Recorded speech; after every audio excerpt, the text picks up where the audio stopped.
Hello everyone, I am Dr. Shruti from the Department of History and our today's topic is Bhakti Movement. This topic is beneficial for class BA part 2 as it is a topic of their syllabus. भक्ति आंदोलन भारतीय इतिहास की एक ऐसी महत्वपूर्ण घटना है या यूं कहें कि भारतीय इतिहास की एक ऐसी महत्वपूर्ण विशेषता है जिसके कारण मध्यकालीन भारतीय इतिहास को भक्ति आंदोलन के रूप में जाना जाने लगा। ये लगभग 7वीं-8वीं शताब्दी से शुरू हुई एक ऐसी परंपरा थी जो दक्षिण भारत में अंकुरित हुई और लगभग 11वीं-12वीं सदी में उत्तर भारत पहुंची। उसके बाद एशिया के लगभग संपूर्ण दक्षिण भाग में फैल गई। So to understand this topic clearly we will discuss this topic by the following subtopics. The meaning यानी कि अर्थ, ओरिजिन यानी उत्पत्ति, कॉजेस यानी कारण, फीचर्स यानी लक्षण या विशेषताएं इसकी, इम्पॉर्टेंट टर्म्स कुछ महत्वपूर्ण शब्दावलियाँ, cents and bhakti sant, and impact on Indian society of bhakti movement का या भक्ति आंदोलन का भारतीय समाज पर प्रभाव। First of all we should know about the meaning of the word bhakti. What do you mean by the word bhakti? Bhakti is a devotion और a passionate love for divine. Bhakti devotion है, समर्पण है या फिर पैशनेट लव है यानी अगाध प्रेम है। किसके लिए? डिवाइन पावर्स के लिए यानी दैवीय शक्ति के लिए, जिसे आप कहते हैं गॉड। या हम ये कह सकते हैं कि अडोरेशन ऑफ पर्सनल गॉड, कि ये अपने पर्सनल गॉड जिसे हम इष्ट देवता कहते हैं, उस इष्ट देवता के लिए आराधना है।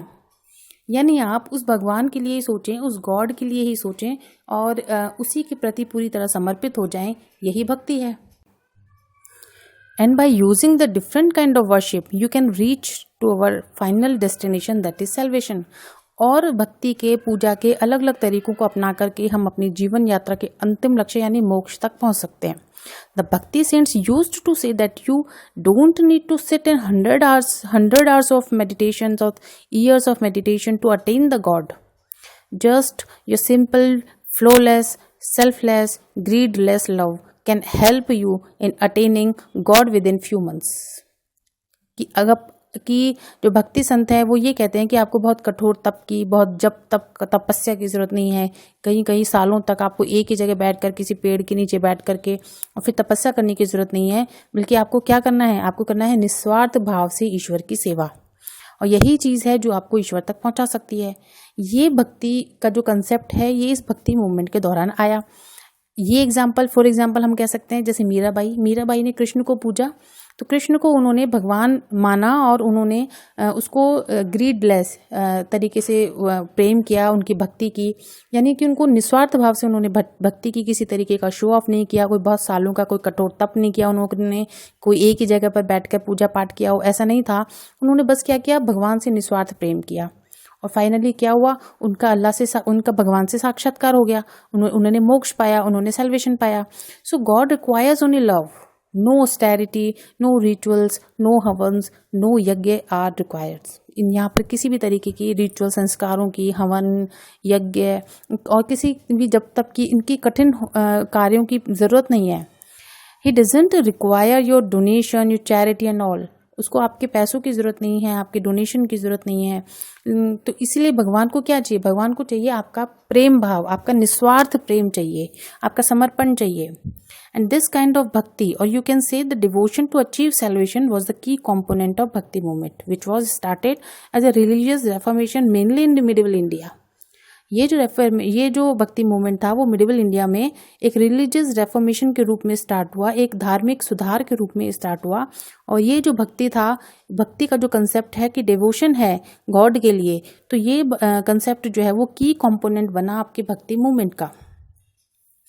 अब यहाँ पर हम थोड़ी सी बात कर लेते हैं भक्ति मूवमेंट के टाइम पीरियड की। तो भक्ति मूवमेंट का टाइम पीरियड है almost 8th century to 16th-17th century. Almost हम कह सकते हैं 7th-8th सेंचुरी में ये स्टार्ट हो गया था और उसके बाद ये 16th-17th सेंचुरी तक रहा।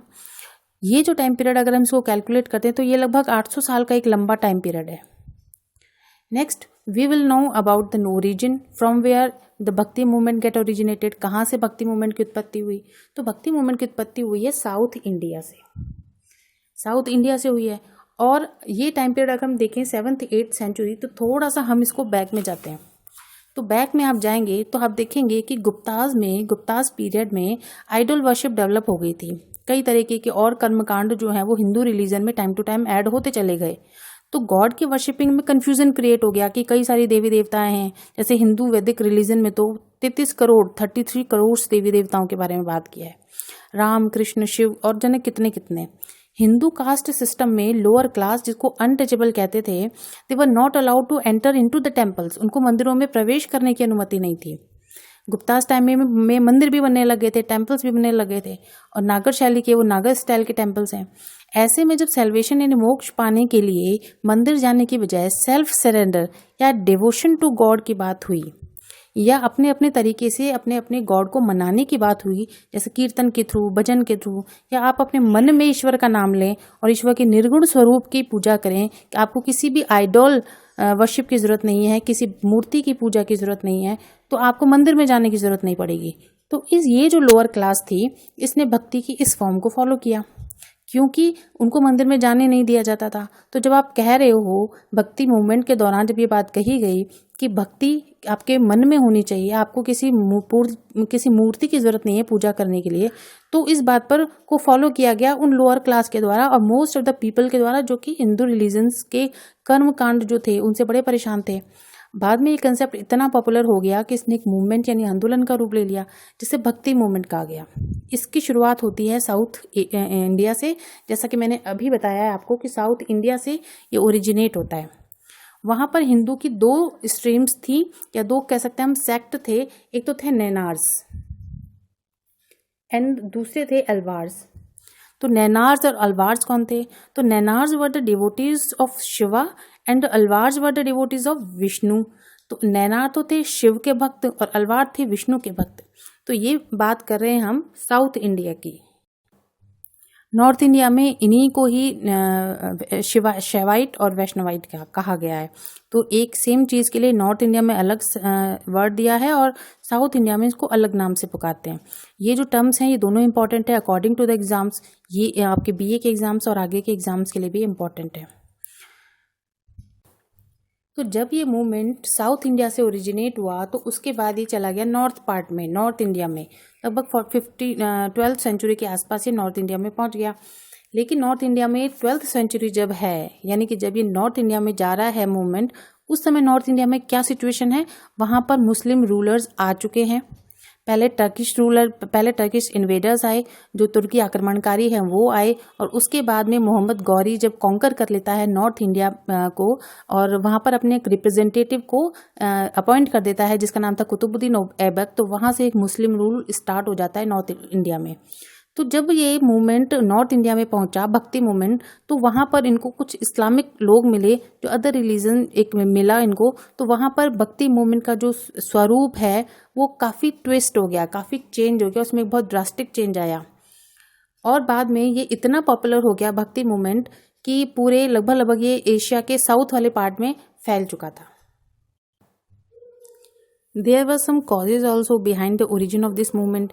इस आंदोलन की उत्पत्ति के पीछे कुछ कारण भी थे, जैसे कि हिंदू सोसाइटी जो थी उसके अंदर कुछ एविल्स थे, कुछ बुराइयां थी, जैसे कि रिजिडिटी ऑफ कास्ट सिस्टम, जाति व्यवस्था में कठोरता थी, irrelevant rituals and religious practices थी, कुछ ऐसी असंगत धार्मिक मान्यताएं थी, कुछ ऐसे ही संस्कार थे, ब्लाइंड फेथ था यानी अंधविश्वास था, और सोशल डोगमास थे यानी समाज के ठेकेदारों के द्वारा बनाए गए कुछ सिद्धांत थे जिनका कठोरता से सबको पालन करना होता था। तो इन सब बातों से या इन सब कंसेप्ट से परेशान जो लोग थे उन्होंने भक्ति मूवमेंट्स को सपोर्ट किया और यहीं से ओरिजिन हुआ भक्ति मूवमेंट का। उसके अलावा जो after the Turkish invasion and after the enter of Islam in northern India, Muslim और हिंदूज के बीच में इंटरेक्शंस हुआ, क्योंकि मुस्लिम जो इस्लाम है वो एक अलग तरीके का रिलीजन था। तो मुस्लिम और हिंदूज के बीच में जब इंटरेक्शन हुआ तो कुछ इस्लामिक टेनेट्स थे, जैसे कि ब्रदरहुड ऑफ मैन यानी कि भाईचारा, और सोशल इक्वालिटी यानी कि सामाजिक समानताएं, belief in and complete surrender to one god, etcetera etcetera. तो इन्होंने क्या किया, इंडियन थिंकर्स और जो रिफॉर्मर्स थे यानी कि जो भारतीय विचारक थे और भारतीय समाज सुधारक थे, उनके दिमाग में इसने एक डीप इम्प्रेशन छोड़ा कि मुस्लिम्स जो हैं उनके अंदर कुछ खास बातें हैं, जैसे मुस्लिम लोग कहते हैं कि वन गॉड है और इसी के लिए वो पूरी तरह से सरेंडर कर देते हैं, क्योंकि ये वो टाइम पीरियड है जब टर्किश इन्वेशन में इस्लाम तो एंटर हो रहा है, लेकिन उससे पहले सूफी भी यहाँ पर आ चुके हैं। तो सूफी में आप लोगों ने कभी सुना होगा इसको कि सूफी में थ्रू द म्यूजिक के थ्रू समा बांधना और फिर भगवान में फना होने का कंसेप्ट है कि भगवान में आप इतने म्यूजिक के थ्रू इतने उसमें कॉन्सेंट्रेट हो जाएं कि आपका अल्लाह से साक्षात्कार हो जाए। तो इसी तरीके का कुछ कंसेप्ट जो है उसे थोड़ा सा एक इम्प्रेशन जो हिंदू रिफॉर्मर्स थे उनके माइंड पर पड़ा। लाइकवाइज हिंदू थ्योरी जैसे कि कर्मा, जिसमें हम कहते हैं कि जैसा कर्म करेंगे हम वैसा ही फल मिलेगा हमको, तो जैसे रिवॉर्ड्स और पनिशमेंट का जो कंसेप्ट है यहाँ पर, उस चीज़ को इस्लामिक उस चीज़ का इफेक्ट जो है वो इस्लामिक माइंड पर पड़ा। इस तरीके का जो इतना प्रोलॉन्ग्ड जो मिक्सचर है, इसने भक्ति मूवमेंट को बढ़ावा दिया, इसको थोड़ा सा इन्हेंस कर दिया और ये भक्ति मूवमेंट जो है वो एकदम पीक लेवल पर चला गया। Next we have 2 new words in this movement, bhakti movement, and these words are nirguna and saguna. What are these words? What are the meaning of these words? इन शब्दों का अर्थ क्या है? तो निर्गुण का अर्थ है फॉर्मलेस, यानी कि कोई फॉर्म नहीं है, कोई एट्रीब्यूट नहीं है, कोई क्वालिटी नहीं है। तो भगवान का वो कंसेप्ट जिसमें आप कहते हैं कि भगवान का कोई रूप नहीं है, कोई आकार नहीं है, तो निर्गुण है वो, बिना किसी आकार स्वरूप के। जब आप किसी भगवान को सिर्फ एक एनर्जी के रूप में जब आप सोचते हैं तो वो निर्गुण थॉट है, भगवान का निर्गुण कंसेप्ट है। और जब आप सोचते हैं कि भगवान का एक स्वरूप है, एक फॉर्म है, एक एट्रीब्यूट है, क्वालिटी है, जैसे आप कहते हैं कि कृष्ण को पूजा जाए, तो कृष्ण को पूजने में आपके दिमाग में एक पिक्चर आ जाती है जिसमें बांसुरी लिए हुए कृष्ण भगवान और मोर पंख उन्होंने लगाया हुआ है। तो ये एक फॉर्म है, उनका एक रूप है, एक आकार है, एक शेप है, तो इस तरह एक पोस्चर है उनका पर्टिकुलर। तो ये जो फॉर्म है इसको कहा गया है सगुण। तो ये जो 2 नए वर्ड्स हैं निर्गुण और सगुण, ये बेसिक वर्ड्स हैं भक्ति मूवमेंट्स के। उसके बाद हम देखते हैं कि कुछ फीचर्स हैं इसमें कि भक्ति मूवमेंट्स में से क्या क्या खास बातें थी जो इतना पॉपुलर हुआ ये। तो इसमें सबसे पहले तो चीज़ है यूनिटी ऑफ गॉड। इसने फोकस किया कि गॉड इज़ वन, गॉड एक है। और हिंदू रिलीजन में जो कन्फ्यूजन था कि भाई वर्शिप, कन्फ्यूजन था गॉड की वर्शिपिंग में कि कैसे पूजा की जाए, किस देवी देवता की पूजा की जाए, तो वो कन्फ्यूजन इस्लाम में नहीं था। तो वहाँ पर गॉड इज़ वन वाला कंसेप्ट था। तो वो कंसेप्ट जो है इस भक्ति मूवमेंट में सबसे ज़्यादा मतलब प्रभावशाली रहा और उसने लोगों के दिमाग में फिट कर दिया कि भगवान एक है। भगवान क्या है? एनर्जी के फॉर्म में है, भगवान ऊर्जा के रूप में है, जिसको ब्रह्म कहा गया है। और उसी ब्रह्म की एनर्जी से हर जीव जगत की उत्पत्ति हुई है, उसी एनर्जी से जीव जगत बना है। सेकेंड थिंग है, भक्ति मूवमेंट ने जो लव और डिवोशन है, उस इंटेंस लव और डिवोशन जो है उस पर फोकस किया और कहा कि यही आपके सेल्वेशन का मीन है कि आपको मोक्ष कैसे मिलेगा। तो मोक्ष प्राप्ति का साधन जो है वो है इंटेंस लव, यानी एकदम अगाध प्रेम हो आपका, और डिवोशन और समर्पण हो भगवान के प्रति पूरी तरह, तो आपको मोक्ष मिल जाएगा। Repetition of the true name, और भगवान का नाम जपना है आपको, भगवान का नाम का जिक्र करना है। भगवान का नाम क्यों जपना है? क्योंकि भौतिक मोह माया जो है उसके अंदर फंसना नहीं है। भौतिक मोह माया से आप हटेंगे तब आप भगवान पर पूरा फोकस करेंगे। उसके अलावा ये कहते हैं सेल्फ सरेंडर, यानी कि आपको पूरी तरह से भगवान को समर्पित हो जाना है। ये मान लेना है कि भगवान ही सब कुछ है और जो कुछ भगवान करेगा वो अच्छा ही करेगा। तो आपको पूरी तरह से सरेंडर हो जाना है भगवान के लिए। इसके अलावा है रिजेक्शन ऑफ आइडल वर्शिप। ये मोस्ट इंपॉर्टेंट है भक्ति मूवमेंट में, क्योंकि आइडल वर्शिप का विरोध करना या उसको रोक देना, उसका रिजेक्शन करना, ये भक्ति मूवमेंट में सबसे इंपॉर्टेंट थिंग है। क्योंकि मंदिरों में घुसने की या एंटर होने की परमिशन जो है वो लोअर क्लास को नहीं है। तो लोअर क्लास मंदिर में जाकर उस आइडल को, उस मूर्ति को देखकर पूजा करता है। लेकिन अगर ये कह दिया जाए उसको कि मन में भगवान है, तो आप मन में कैसे भी तरीके से उसको आप अपना खुद का वे ऑफ वर्शिप चूज कर सकते हैं और भगवान की पूजा कर सकते हैं, मन में आराधना करके या कैसे भी कीर्तन करके। तो ये कंसेप्ट जो है वो लोअर क्लास को बड़ा सपोर्ट करता है कि वो भक्ति की तरफ जाएं। तो the rejection of idol worship, that is important feature of this bhakti movement. The next is the जो रिचुअल्स हैं, सेरेमनीज हैं और ब्लाइंड फेथ जो हैं, इनकी बड़ी निंदा की गई, बड़ी मतलब इनको बड़ी माना गया कि ये तो गलत चीज़ें हैं। उसके अलावा इन्होंने जो डिफरेंट कास्ट है उसके अंदर कोई भेदभाव नहीं है, इस चीज़ पर फोकस किया है। जैसे कबीरदास जी के दोहे आपने कभी देखे होंगे, कभी सुने होंगे, तो उसमें ज़्यादातर जो है वो जाति पाति वाली चीज़ों पर फोकस किया है कि जाति पाति कुछ नहीं है, सब एक ही हैं, सब भगवान के रूप हैं, सब भगवान के बच्चे हैं। तो यूनिवर्सल ब्रदरहुड पर फोकस किया है उन्होंने, तो इसलिए इन्होंने कास्ट का जो डिस्टिंक्शन है उसको पूरी तरह से रोक दिया। इसके अलावा ये कहते हैं कि ओपन माइंड होना चाहिए आपको जब रिलीजियस मैटर्स पर आप कर रहे हैं। एक मोस्ट इम्पॉर्टेंट जो थिंग है वो ये है कि लोकल एंड रीजनल लैंग्वेज में इन्होंने प्रीचिंग की है, यानी प्रीचेस जो हैं, इन्होंने प्रवचन जो हैं वो अपनी स्थानीय भाषा में दिए हैं। तो स्थानीय भाषा में देने का फ़ायदा क्या है? उसका ये फ़ायदा है कि अगर मान लो मैं कोई लेक्चर दे रही हूँ, अगर मैं मलयालम में बात करूँ और आपको मलयालम ना आए तो आप मेरी बात को समझ ही नहीं पाएंगे, मेरे कंसेप्ट को नहीं समझ पाएंगे, क्या मैं कहना चाह रही हूँ वो भी आप नहीं समझ पाएंगे। तो इन्होंने क्या किया, रीजनल लैंग्वेजेस में इसको लोगों को बताया। उससे पहले जो हिंदू सोसाइटी थी उसमें संस्कृत से में लिखे हुए धर्म ग्रंथ होते थे। अब संस्कृत उस समय बहुत बड़े विद्वानों की भाषा हुआ करती थी जो हर किसी को समझ में नहीं आती थी। तो इसीलिए इन्होंने क्या किया, रीजनल लैंग्वेजेस में लेक्चर देना शुरू किया या प्रीचेस देना शुरू किया, अपनी टीचिंग्स को स्प्रेड किया, बातों को कि जाति पाति नहीं है, गॉड इज वन है, सेल्वेशन का मीन कैसे है, कंप्लीट डेवोशन क्या है, ये सारे जो कंसेप्ट है वो रीजनल लैंग्वेज में इन्होंने दिए। और that was the most important features of this bhakti movement. The next thing is the saint of bhakti movement. Bhakti saints कौन कौन से जो इस समय पर रहे और इम्पॉर्टेंट रहे, वो इसमें इम्पॉर्टेंट चीज़ है। ये सेंट जैसे कि फॉर एग्जांपल आपके कुछ एक नाम मैंने यहाँ दिए हुए हैं, रामानुज, रामानंद, कबीर, नानक, चैतन्य महाप्रभु, दादू, निम्बार्क, वल्लभाचार्य एक्सेट्रा। जिसमें मेन एक नाम रह गया इसमें शंकराचार्य। शंकराचार्य जो हैं उनको हम कह सकते हैं कि शुरुआत उन्होंने की और फिर ये साउथ से नॉर्थ में आया और नॉर्थ में लाने वाले व्यक्ति थे इसको रामानंद। रामानंद ने हिंदी में पहली बार इनको प्रीच किया लोगों को। तो इस तरीके से इसमें भक्ति सेंट्स का बड़ा रोल है। और तो भक्ति सेंट्स हैं, उन्होंने ऐसी ऐसी फिलॉसफीज दी हैं, ऐसे ऐसे आइडियाज़ दिए हैं जिन्होंने सोसाइटी को पूरी तरह से चेंज कर दिया। सोसाइटी में एक पॉजिटिविटी आई जिसमें सभी रिलीजन्स जो हैं वो पास आ गए, उनमें ह्यूमैनिटी जो है वो इम्पॉर्टेंट चीज़ बन गई। तो ये जो और इन्होंने कुछ एक इम्पॉर्टेंट काम किए, जैसे इन्होंने ऑस्टेरिटी को डिसरिगार्ड किया, यानी कि इन्होंने समाज में कहा कि कठोरता की ज़्यादा जब तप करने की ज़रूरत नहीं है, ये इग्नोर किया, इसको गलत बताया। They preached about the personal devotion. उन्होंने व्यक्तिगत समर्पण के बारे में भी लोगों को बताया और कहा कि केवल मोक्ष यानी कि सैल्वेशन इज इम्पॉर्टेंट, केवल मोक्ष ही इम्पॉर्टेंट है, रास्ता तो आप कोई भी ले सकते हैं, किसी भी वे को फॉलो कर सकते हैं आप। Most of the Bhakti saint emerged from the lower caste. They preached about the religion. ज़्यादातर जो भक्ति संत थे वो लोअर क्लास से थे, तो उन्होंने रिलीजन के बारे में बताया which was non ritualistic and open to all without any discrimination of caste and creed right. इन्होंने क्या किया कि बिना किसी भेदभाव के, क्योंकि ये ज़्यादातर लोग लोअर क्लास से थे, तो इन्होंने क्या किया, जातिगत भेदभाव के बिना किसी कर्म कांड के इस तरीके का धर्म को इन्होंने इंट्रोड्यूस किया कि इस धर्म में ऐसी ऐसी चीज़ें होती है, इसमें किसी जातिवादी की ज़रूरत नहीं है। तो इसीलिए इसमें एक जो बात मैंने अभी की है फिलॉसफीज़ की, तो जैसे कुछ एक फिलॉसफीज़ आपको पता होनी चाहिए। शंकराचार्य हमने कहा कि फाउंडर हैं वो, तो शंकराचार्य ने अद्वैत की एक फिलॉसफी थी जिसमें उन्होंने कहा यानी कि दो चीज़ें नहीं है, अद्वैत मीन्स दो नहीं है, एक ही है। तो क्या एक है? इन्होंने कहा कि जो ब्रह्मा है और जो जीव है वो एक ही है, क्योंकि ब्रह्मा क्या है, एक एनर्जी है और ब्रह्मा की एनर्जी से ही ये सारी जो जीव है उनका निर्माण हुआ है। यानी कि हर एक जीव में ब्रह्मा की एनर्जी का कुछ पार्शियल पार्ट्स है, कुछ उसका आंशिक भाग है उसके अंदर।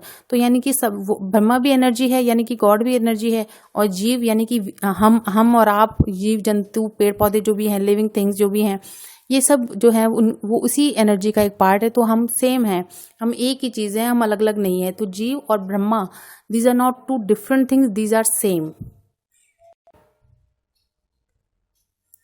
यहाँ मैंने एक मैप लगाया है जिसमें कुछ एक सेंट्स, भक्ति सेंट्स के बारे में और उनका टाइम पीरियड है और लोकेशन क्या है उनकी, कहाँ के थे वो, ये सब चीज़ें दी है। जैसे दादू शंकराचार्य और चैतन्य, ये हो गए दादू आपके, तुकाराम हो गए इधर, ये रैदास है, वल्लभाचार्य है, तुलसीदास है।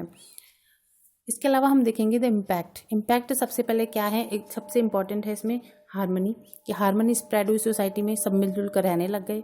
उसके अलावा हिंदू और मुस्लिम जो हैं उन्होंने जो अपनी रिचुअल्स जो हैं, सुपरस्टिशंस जो हैं, उनको कहीं ना कहीं उनको कम कर दिया, उनको रोक दिया, उनके अगेंस्ट हो गए वो। और लोकल लैंग्वेज जो है उनको बड़ा बढ़ावा मिला, या रीजनल लैंग्वेज जो थी उनको बड़ा बढ़ावा मिला, क्योंकि जब प्रीचिंग्स जो हैं या प्रीच किया गया है उनको, जब लोकल लैंग्वेजेस में, स्थानीय भाषाओं में जब उनको प्रवचन दिए हैं, तो सिर्फ वो बोल के ही नहीं बता रहे उनको, बल्कि लिटरेचर भी उस रीजनल लैंग्वेज में लिखा जाने लगा, जिससे स्थानीय भाषाओं को बढ़ावा मिला। उसके अलावा इन्होंने कुछ ऐसे रूलर्स थे जिन्होंने इस पॉलिसी को फॉलो किया, तो वो रिलीजियस मैटर्स को लेकर के थोड़े से लिबरल हो गए, यानी थोड़े से उदार हो गए। कुछ ऐसे भी हम सल्तनत पीरियड में देखते हैं कि कुछ ऐसे रूलर्स हैं, जैसे मोहम्मद बिन तुगलक हैं। तो इस तरीके के कुछ रूलर्स हैं जिन्होंने किसी पर्टिकुलर धर्म को, या अगर वो मुस्लिम रूलर्स हैं तो मुस्लिम्स को ही सपोर्ट किया हो, ऐसा नहीं था, फिर नॉन मुस्लिम्स को भी उन्होंने सपोर्ट किया। तो ये कुछ पॉजिटिव इम्पैक्ट थे जो भक्ति मूवमेंट के दौरान हमें दिखाई देने को मिले। So this was the lecture on the topic Bhakti movement. I hope you all are able to understand this topic. Thank you so much.